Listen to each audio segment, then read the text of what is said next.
What's up, everybody? It's Man of Low Moral Fiber here. My name's Luke, and today we're going to be taking a look at the Lascaux as part of my Does It Suck series.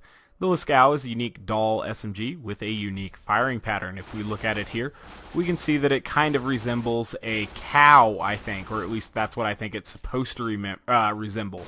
I'm using it here with the stopping prefix or the damage accessory. I also have it with the flying accessory or the bullet speed and fire rate accessory if this one doesn't end up working out well. Anywho, this particular weapon is acquired in the Frostburn Canyon from a little puddle near the ice caves in the map. And it's one of the easiest to acquire weapons in the game because of that. Every time you load the game up, there's going to be another Lascaux there. And sometimes when you load the game up, there will be more than one Lascaux there. And the red text says the gun of the bulls, and I think that is supposed to resemble like maybe a person jumping over a cow or something like that. I think it's reminiscent, or it's supposed to be reminiscent of cave drawings. I could be wrong on that though. And as easy as this weapon is to find, it's a little strange that I've never actually used this weapon before. So we'll see how it does. It is worth noting that this particular weapon only comes in non-elemental. It is not a weapon that you can find in a corrosive variant, and we'll see how it does in the Washburn Refinery because of that. Excellent, so that bull loader, he snuck up on me there, but we're going to kill him pretty quickly. Dispatch these guys. So it's working through these guys pretty quickly so far. Obviously, it's probably not the greatest SMG by any means. I think that that particular title goes to another unique Dahl SMG, but one from a DLC actually, the Sandhawk.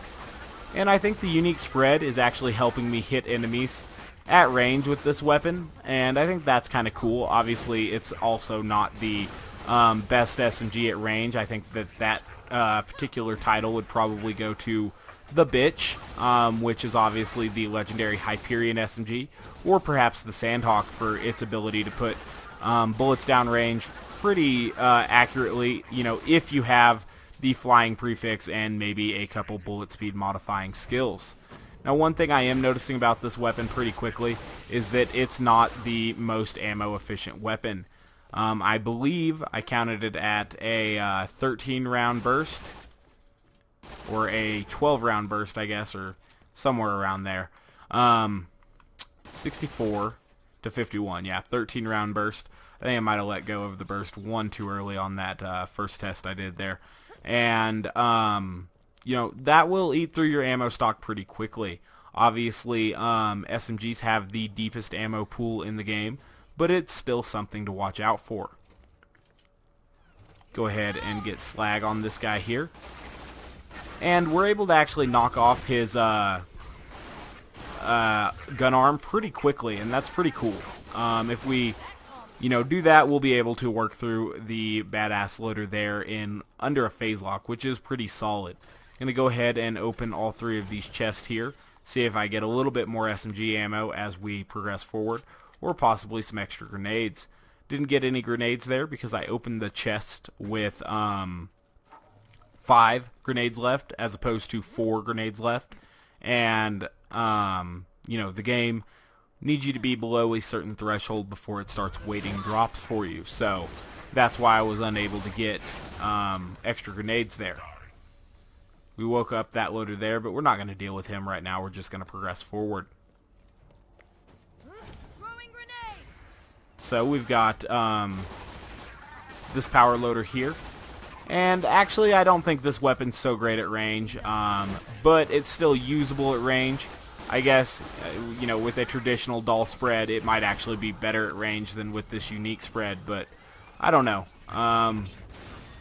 It's meh at range. It's not great, it's not terrible, it's not unusable by any means. So far, I'd say that this weapon is performing pretty well. It's definitely not performing terribly. I wouldn't put it into the suck category by any means. But, again, I don't think it's, a particularly potent weapon. It does just okay. We're going to continue working through these loaders here and see how we do.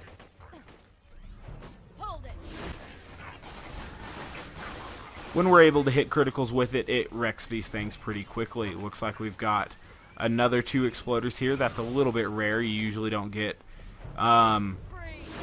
2 two side-by-side exploders like that in this particular phase, but in this instance we did, and it didn't end up being a bad thing. We were able to just run away from them. Go ahead and pick this guy up. So when we have Wreck active, obviously, you know, it's being boosted, and we're working through these enemies pretty quickly. So yeah, I'd say you actually do need to be at kind of an optimum range to use this weapon appropriately and effectively to its potential, I'd say. Just testing it here against these arms without phase lock to see how quickly we could work through those. And that's pretty solid. Going through his arms like that out of phase lock is pretty good stuff, because that would enable you to deal with a badass loader without, you know, entirely relying on phase lock, which is good stuff. I'm actually going to run back here to these two ammo chests, because as you can see I am down to 664 rounds of SMG ammo left, which is not very good.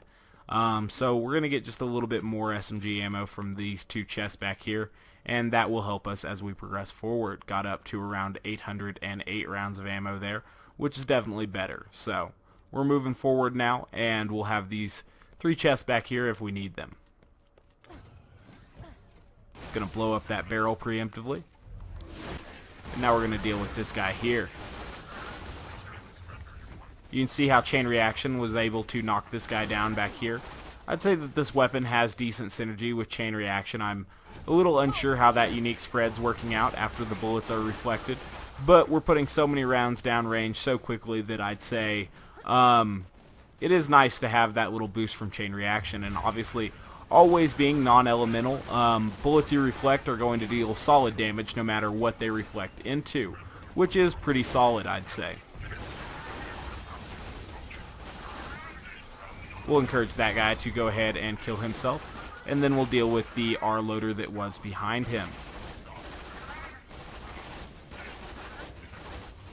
So, got a gun loader up here, it looks like. We'll go ahead and phase lock him. Deal with him. Excellent. So what do we still have back here? We've got another R loader that we can deal with.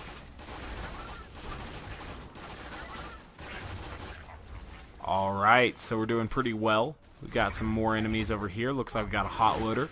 Obviously got to give those quite a bit of respect at overpower level 8, because that damage over time can be a death sentence. I'm going to deal with this gun loader back here. So yeah, I think the Lascaux is a pretty powerful little SMG. It's obviously no Sandhawk. It's not, you know, a top tier SMG, I'd say, but it does perform well, which is good. Well, I wanted to back up there, but that thing was in my way, so we'll have to be a little bit cautious as we proceed. Damn exploder. Alright, so we're going to go ahead, phase lock that guy, kill that guy, which will get Sweet Luis active, and also life tap if we need it. Going to go ahead and pick this guy up. He has a Torgue weapon, so we'll deal with him pretty quickly. And now we've got this particular gun loader up here. He's going to get dealt with as well. So that's good stuff there. Alright, so it worked through the whole first part of Washburn Refinery pretty quickly. I'm feeling a little bit encouraged, and so we're going to go take on Pervy. Now obviously this weapon is going to be absolutely sucky if we happen to go down fighting Pervy, because we will not be able to aim down sights. And the fire rate, well, I guess the fire rate's not really that bad if you're not aiming down sights, but I don't think it's as high as if you are aiming down sights. So that'll be something to watch out for. We'll try not to go down.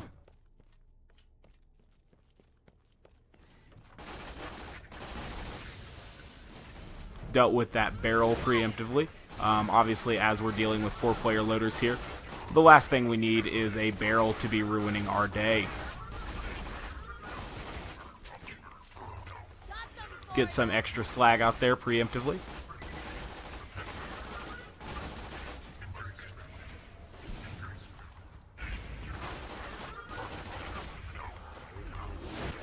Go ahead and pick this guy up. Take him out. Now we've got Pervy right there, and Pervy's a pretty tough little guy. So we'll get ready to deal with him, get a little bit more slag on him as we wait for our deception to come back here. Pick him up so he can't get his eye blast off, and then we'll deal with Pervy. Perfect. Now we should have a couple more junk loaders in this room, I'd say, and the hot loader has gotten woken up by our phase locks, I believe, as well.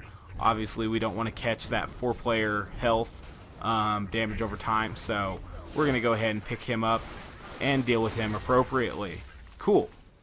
So now we've got at least one more junk, oh, definitely still 2 junk loaders back there, I think, and we'll deal with them the best that we can.